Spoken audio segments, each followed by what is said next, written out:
A few moments later. Bro என்னாச்சு? ஒன்றும் இல்லை ப்ரோ. பெட்ரோல் தான் இல்லையா? பெட்ரோல்லாம் இருக்கு ப்ரோ. என்னாச்சு அப்பா? சாவி தான் இல்லை ப்ரோ. இல்லையா? சாவி மிஸ் பண்ணிட்டேன். எந்த சாவி போட்டு பாருங்க. அப்படியா? ட்ரை பண்ணுறேன்.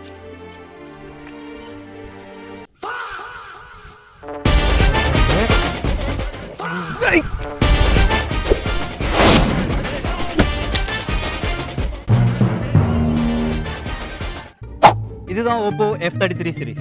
ஸோ இந்த ஃபோனில் 360 டிகிரி ஆர்மர் பாடி ப்ரொடெக்ஷன்ஸ் இருக்கிறதுனால ஆக்சிடென்டலாக ஃபோன் கீழே விழுந்தாலும் எந்தவித டேமேஜும் இந்த ஃபோனில் ஏற்படாது.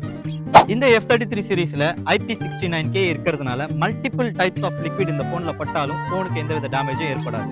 ஸோ இந்த சம்மர் டைமில் ஒரு வண்டர்ஃபுல்லான ஒரு ஸ்மார்ட் ஃபோன் நீங்கள் வாங்கணும் அப்படின்னா நியர்பை ஷாப்பில் போயிட்டு ப்ரீ புக் பண்ணி பர்ச்சேஸ் பண்ணி என்ஜாய் பண்ணலாம்.